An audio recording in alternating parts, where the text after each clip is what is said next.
आदर्श शिक्षण संस्थान में आपका हार्दिक स्वागत एवं अभिनंदन। Today we will study the chapter number 2, The Road Not Taken by Robert Frost of class 9, book Beehive. This well-known poem is about making choices and the choices that shapes us. Robert Frost is an American poet who writes simply but insightfully about common and ordinary experiences. Let's know in details about the subject matter of the poem. आज हम Robert Frost द्वारा रचित कविता the road not taken by का अध्ययन करेंगे, जो जीवन में चुनाव के महत्व पर आधारित है। This poem is based on the choice.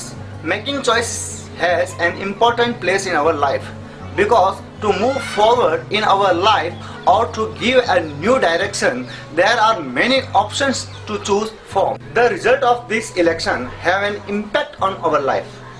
Let's talk in more details this time.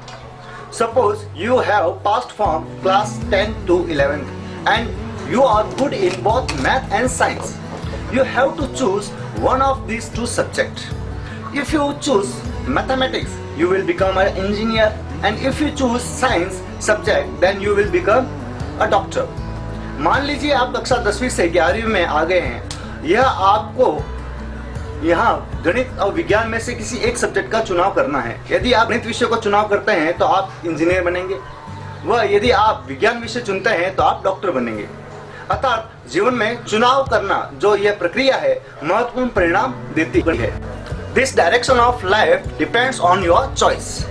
This is the result of your elections gives direction to your life. Let's read the poem line by line that the poet described in his life. Now, how the experiences unfold. Pehla stanza. Two roads diverged in a yellow wood, and sorry I could not travel both and be one traveler. Long I stood and looked down one as far as I could to where it bent in the undergrowth. आइए पहली पंक्ति को समझते हैं। Two roads diverged in a yellow wood. यहाँ roads का संबंध दो चुनावों वाली चॉइस से लिया गया है। यहाँ डाइवर्स का अर्थ भिन्न दिशाओं में जाना, यानी कि डिवाइडेड होना है। टू रोड डाइवर्स का अर्थ हुआ एक सड़क जो आगे जाकर दो अलग अलग दिशाओं में विभाजित हो गई है, अर्थात अलग अलग गंतव्य तक यात्री को ले जाएगी। आगे लिखा है इन अ येलो वुड। यहाँ वुड का आशय जंगल यानी कि फॉरेस्ट से है। यहाँ कवि वुड शब्द का प्रयोग संसार के लिए करता है।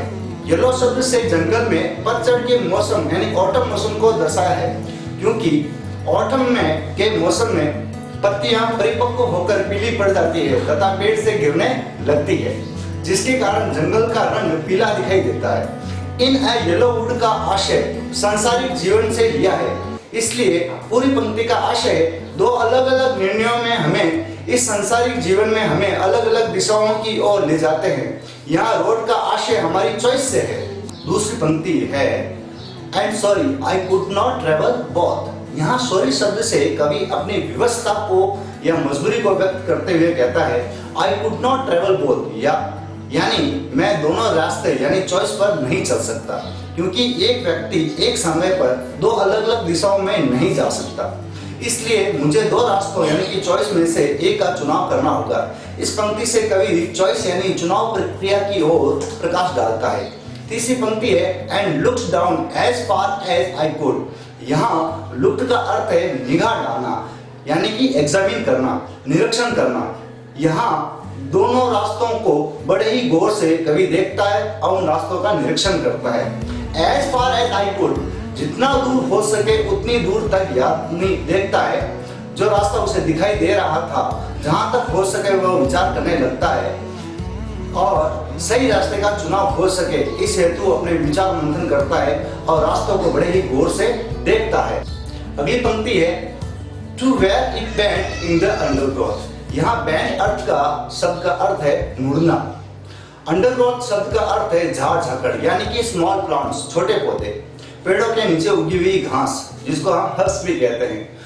टू वियर इट बैंड से तात्पर्य है कि जो रास्ता आगे कुछ जाकर मुड़ गया था। कहाँ मुड़ गया था? इन द अंडरग्रोथ, यानी कि झाड़ियों में, झाड़ झंझट में, यानी हल्क में, छोटे प्लांट्स में रास्ता जाकर मुड़ गया, जिसके कारण रास्ता साफ दिखाई नहीं दे रहा था। यहाँ कवि कहना चाहता है कि जिस रास्ते का उसे चुनाव करना था वह स्पष्ट नहीं था, जिसके कारण चुनाव करने में असमर्थता महसूस करता है, यानी कि उसको रास्ते को चुनने में उसको असहजता महसूस होती है, क्योंकि दोनों ही रास्ते आगे चलकर आंखों से ओझल हो गए थे, यानी कि दिखाई नहीं दे रहे थे, क्योंकि झाड़ियों में वो मुड़ गए थे। आइए अगला स्टेजा पढ़। Then took the other as just as fair, and having perhaps the better claim, because it was grassy and wanted wear. Though, as for that, the passing there had really worn them about the same. आइए अगले स्टैंजे की पहली पंक्ति को समझते हैं। Then took the other just as fair, यहाँ then took the other का अर्थ है उन दो रास्तों में, यानी कि चॉइसेस में एक का चुनाव कर लिया। Just as fair यानी उस समय जो उसे उचित लगा। Just as fair का अर्थ होता है fair choice, यानी कि उचित निर्णय। यानी कवि यहाँ कहता है उन दो रास्तों में जो उसे उचित रास्ता लगा उसका चुनाव वह कर लेता है। आइए अगली पंक्ति को पढ़ते हैं। And having perhaps the better claim, यहाँ better claim यानी कि more appealing, जो ज्यादा अच्छी थी, जो चॉइस उसको ज्यादा अच्छी लगी थी, उसका वो चुनाव करता है। यहाँ परहैप्स का अर्थ है संभवतः, यानी कि पंक्ति के माध्यम से कवि कहना चाहता है, कहता है कि मैंने संभवतः उस रास्ते को चुना जो मुझे अधिक उचित लगा। आइए तीसरी पंक्ति को पढ़ते हैं। Because it was grassy and wanted wear, यह ग्रेसी का अर्थ है घास भरा या हरा भरा, और वांट का अर्थ यहाँ यह है कि अभाव होना, यानी कि ले के अर्थ में यहाँ इसका प्रयुक्त हुआ है। वियर का अर्थ वैसे तो पहनना होता है, लेकिन इसका दूसरा अर्थ होता है घिस जाना या उपयोग में लिया हुआ होना, जो उपयोग के लायक नहीं है। फैग या वेंट आउट, फैग या वेयर आउट का अर्थ के रूप में यहाँ इसका प्रयोग हुआ है। तो यहाँ वांटेड वियर का अर्थ हुआ लेस ट्रेवल्ड के अर्थ में यहाँ इसका प्रयोग हुआ है। कवि यहाँ चुने गए रास्ते का कारण बताता है कि मैंने उस रास्ते का क्यों चुनाव किया।